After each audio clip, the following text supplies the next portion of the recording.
Before we jump into this chilling Skinwalker story, today's video is brought to you by Audible. Audible is a subscription-based service that allows you to buy audiobooks that you can listen to right on your phone. Audible allows you to choose from thousands of audiobooks narrated by amazing narrators just like me and that you can listen to from anywhere.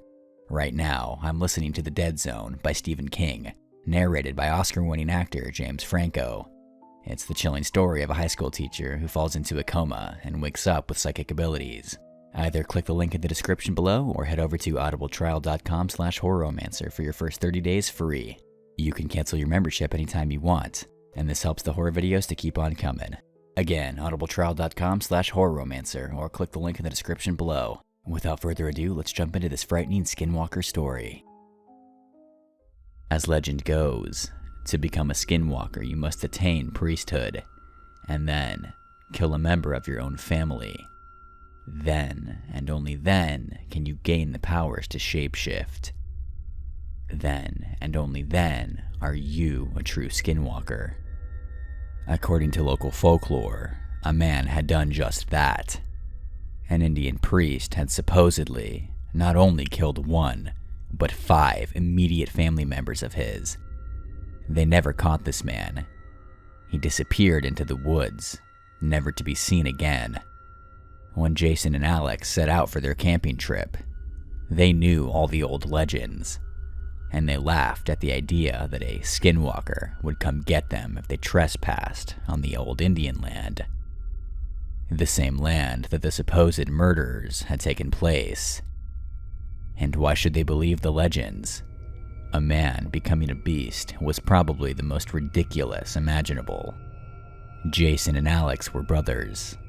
They spent their entire lives together until Jason had gotten married.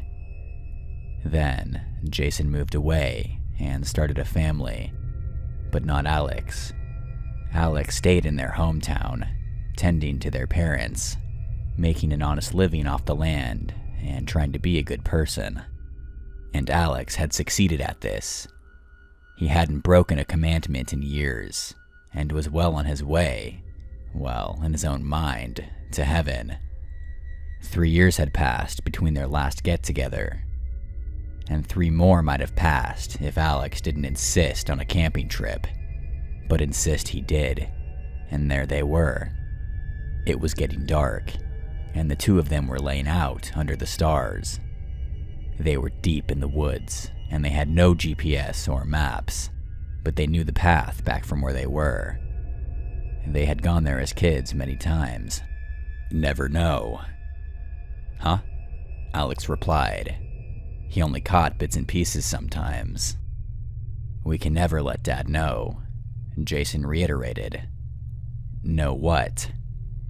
That we stayed on the old Indian land past dark. We promised him as kids, and I wouldn't want to upset him now.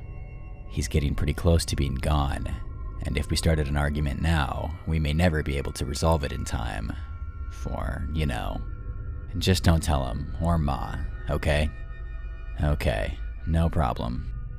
They both were silent for a while, until up creeped a small raccoon. Well, look at that, Alex called, as he pointed towards the critter. It stared at them for several minutes, not moving, not attempting to flee when they motioned towards it. It stayed almost perfectly still, and then finally it left. Minutes later came a deer. Again, the creature stayed and watched them.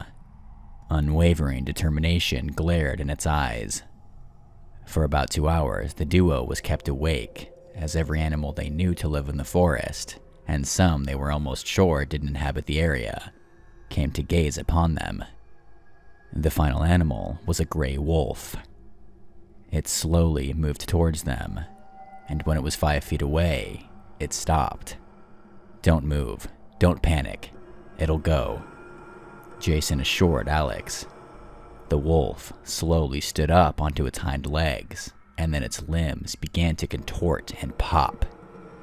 Horror slid over Jason and Alex's faces as they saw the fur tear open, revealing light brown flesh underneath. Finally, they gazed upon what looked like a man with a wolf's head. The skull of the wolf split open like a melon, the fur sliding off it, the bone chipping and falling like fragile eggshells. And in its place, slowly grew out the head of a man. The man now stood before the paralyzed brothers. They couldn't seem to move. "This is my land," said the man, with an almost supernatural smile. Now, mister, I'm gonna have to ask you to leave." Alex trailed off. "Get the fuck away from us," Jason said as fiercely as he could. The man began to laugh, and as he continued to laugh, the pitch changed. It grew deeper, from that of a man to that of a demon. And soon it sounded as if Satan himself was bellowing at them. The man's skin grew black as coal, and his eyes yellow like a cat's.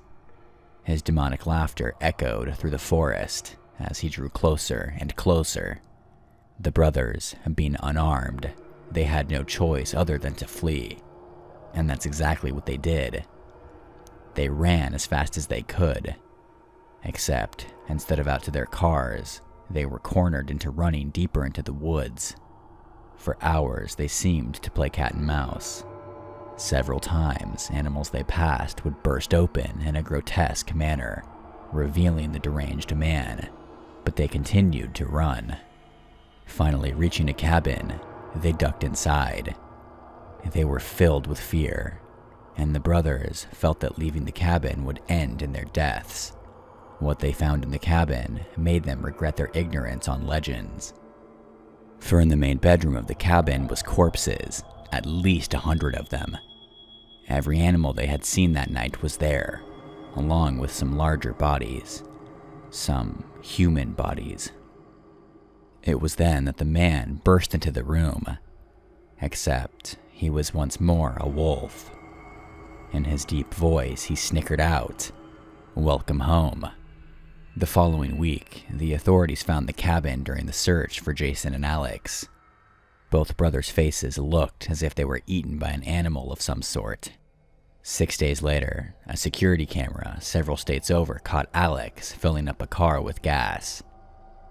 Several eyewitnesses also reported seeing the dead man, and on nearly all accounts, he was seen smiling a wide, toothy, unnatural grin.